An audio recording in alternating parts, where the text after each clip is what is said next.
नमस्कार दोस्तों, skill eco mart में आप सबका स्वागत है। जी हाँ दोस्तों, जैसा कि आपने टाइटल से जाना कि पावर सेक्टर स्किल काउंसिल का यानी कि पावर सेक्टर में एक बहुत बड़ा CSR जो कि 6000 नंबर जिसके अंदर ट्रेनिंग करानी है वो लाइव हो चुका है और जिसकी अंतिम डेट 23 फरवरी है। इसको आपको ऑनलाइन के माध्यम से सबमिट करना है। ठीक है दोस्तों, सबसे पहले बधाई हो उन ट्रेनिंग पार्टनर को जिनको PMKVY के स्पेशल प्रोजेक्ट और RPL में टारगेट मिला है।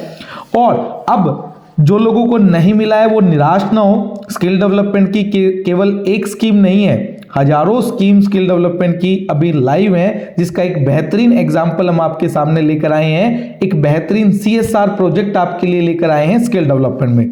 जी हाँ दोस्तों, सबसे पहले शुरुआत करते हैं। ये जो CSR फंड है वो हिंदुस्तान की एक power grid corporation of India limited जो कि PSU है, गवर्नमेंट कंपनी है, उसकी मदद से power sector skill council implement करेगी। अगर मैं बात करूं टोटल टारगेट की तो अभी तक टोटल टारगेट जो है वो 6000 नंबर प्रपोज किए गए हैं। सबसे इंपॉर्टेंट बात दोस्तों, अभी तक आपको सब प्रपोजल के अंदर 31 मार्च 2024 डेट मिल रही है लास्ट।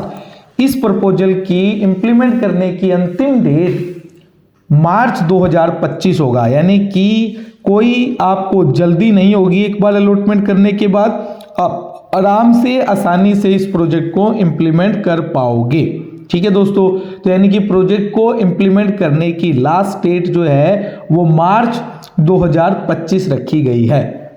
जी हाँ दोस्तों, सबमिशन एक प्रकार से ऑनलाइन होगा, लेकिन ऑनलाइन में कोई आपको पोर्टल पे सबमिट नहीं करना है। आपको पूरा प्रपोजल इस CSR की गाइडलाइंस के अनुसार, इस RFP की रिक्वायरमेंट के अनुसार आपको सारा प्रपोजल आपका तैयार करना है और उस प्रपोजल को 23 फरवरी 2024 से पहले एक ईमेल आईडी आपकी स्क्रीन पर दिखाई दे रही है। इस ईमेल आईडी पर आपको पूरा प्रपोजल सॉफ्ट कॉपी में सबमिट करना है। skilling@psscindia.org पर आपको सबमिट करना होगा। ठीक है दोस्तों, अब आ जाइए सबसे इंपॉर्टेंट बात कि इसमें जॉब रोल कौन सा होगा। आपकी स्क्रीन पर दिखाई दे रहा है ये शॉर्ट टर्म ट्रेनिंग 420 आवर्स का जॉब रोल है। Junior technician, smart engineer, smart energy meter.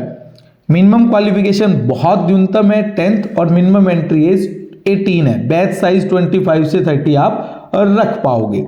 ठीक है दोस्तों, अब आ जाइए इंपॉर्टेंट पॉइंट्स पे। अगर हम बात करें तो इसका पेमेंट का शेड्यूल क्या रहेगा। पेमेंट शेड्यूल की अगर मैं बात करता हूं, जो सब ट्रेनिंग पार्टनर्स जानना चाहते हैं पेमेंट शेड्यूल की अगर मैं बात करूं तो पेमेंट 4 हिस्सों में मिलेगी आपको। सबसे पहले जैसे ही आप SID पर पोर्टल पर स्किल इंडिया डिजिटल पोर्टल पर बैच अपलोड करोगे तो 20%, 40% आपको ट्रेनिंग असेसमेंट और सर्टिफिकेशन के बाद, 30% आपको जब आप 70% जो है वो प्लेसमेंट का आप अचीव कर लोगे। बाकी का 10% जो है वो आपको आप कंप्लीशन रिपोर्ट सबमिट करेंगे तब आपको मिलेगा। उसके अलावा अगर हम बात करते हैं तो सबसे जो इंपॉर्टेंट क्राइटेरिया है वो है एलिजिबिलिटी क्राइटेरिया। जी हाँ दोस्तों, एलिजिबिलिटी क्राइटेरिया में मेन 5 पॉइंट रखे गए हैं जो आपकी स्क्रीन पर दिखाई दे रहे हैं। सबसे पहले एवरेज टर्नओवर में टोटल मार्क्स 10 है और जो टेबल में आपको दिखाई दे रहा है 50 लाख से 1 करोड़, 1 करोड़ से 1.5 करोड़, वो आपको उसके अकॉर्डिंग मार्क्स का डिस्ट्रीब्यूशन किया गया है। आपको पहले अगर आपने पावर में काम किया तो ठीक है, या फिर किसी भी SSC में आपने काम किया है, अगर 2000 से ज्यादा बच्चे आपने ट्रेन किए हैं तो पूरे आपको 10 मार्क्स मिलेंगे।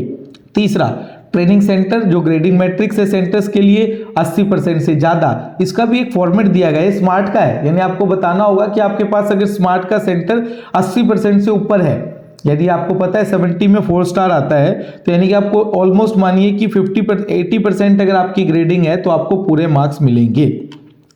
सर्टिफाइड ट्रेनर, अगर पावर सेक्टर्स का कोई भी ट्रेनर है तो 10 मार्क्स, और लेकिन जॉब रोल स्पेसिफिक है, जूनियर इंजीनियर है स्मार्ट एनर्जी मीटर में तो पूरे 20 मार्क्स आपको मिलेंगे।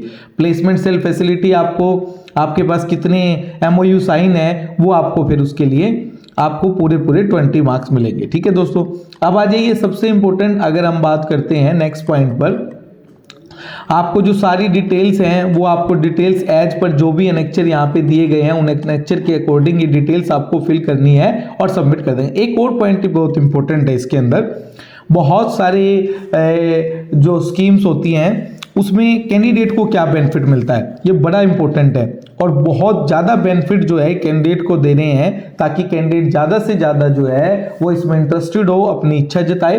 अब आप सुनिए कि कैंडिडेट्स को क्या बेनिफिट मिलेगा। सबसे पहले तो एक पार्टिसिपेंट किट जिसके अंदर उसकी एक हैंडबुक, एक राइटिंग पैड के बाद पेन, फोल्डर, टी शर्ट, ये एक आपको मिलेगी हर एक कैंडिडेट को। उसके अलावा 7500 रुपीज तक का स्टाइफंड उसको मिलेगा इस 2.5 मंथ की ट्रेनिंग में। 3000 रुपये पर महीना और 2.5 महीने की ट्रेनिंग हुई तो 7500 मैक्सिमम। उसके अलावा एक और बेनिफिट इन्होंने दिया है, डेली अलाउंस मिलेगा कैंडिडेट को 150 रुपये पर डे, यानी वो पर डे पढ़ने आएगा तो उसको 150 रुपीज जो है वो अलाउंस उसको दिया जाएगा वर्किंग डे, जितने भी वर्किंग डे होंगे। तो कैंडिडेट के लिए बहुत बहुत ज़्यादा बेनिफिट जो है वो इस स्कीम के अंदर होने वाले हैं। ठीक है दोस्तों, कुछ फॉर्मेट दिए गए हैं। एनेक्चर ए जो है वो एफिडेविट के लिए है कि आपका ऑर्गेनाइजेशन कहीं से भी ब्लैकलिस्ट नहीं होना चाहिए, और एक और इंपॉर्टेंट एनेक्चर बी दिया गया है जिसमें लोकेशन प्रपोज की गई है। और लोकेशन प्रपोज करते वक्त लोकेशन दो तरह से प्रपोज की गई है, एक लोकेशन नॉर्मल एरिया, एक स्पेशल एरिया। नॉर्मल एरिया की बात करता हूं तो मैं आपको लिस्ट दिखाई दे रही है, पंजाब में पठानकोट, हरियाणा में गुड़गांव और रोहतक, गुजरात के 4 डिस्ट्रिक्ट अहमदाबाद, वडोदरा, कच्छ और भुज, राजस्थान में भरतपुर, करौली और चूरू, उत्तर प्रदेश में मेरठ, जौनपुर और गोरखपुर, बिहार में मधुबनी, बेगूसराय और भोजपुर, उड़ीसा में सुंदरगढ़, गंजाम, बालांगीर, छत्तीसगढ़ में बिलासपुर और कोरबा, केरला में पलक्कड़, तमिलनाडु में सलेम, आंध्र प्रदेश में विजयवाड़ा और महाराष्ट्र में नासिक। इसी प्रकार से स्पेशल एरिया में जम्मू में श्रीनगर और जम्मू, झारखंड में गुलमा और हजीबाग, बिहार में रोहतास, असम में गुवाहाटी, मेघालय में शिलोंग, उत्तराखंड में उधम सिंह नगर और आंध्र प्रदेश में विशाखापट्टनम। यानी इन लोकेशंस पर आपको एक नोडल ऑफिसर अपॉइंट किया जाएगा। जो नोडल ऑफिसर है वो आपको ट्रेनिंग से संबंधित आपकी ट्रेनिंग को मॉनिटरिंग करेगा, आपको गाइड करेगा और आपकी पूरी तरीके से मदद करेगा। जी हाँ दोस्तों, तो आप एक डेट लास्ट बार फिर से नोट कर लीजिए, 23 फरवरी 2024। ना ये मौका कभी ऐसे मौके बहुत कम आते हैं, तो आप ज़्यादा से ज़्यादा इस प्रपोजल को फाइल कीजिए अपने ऑर्गेनाइजेशन की स्ट्रेंथ के अनुसार। धन्यवाद दोस्तों।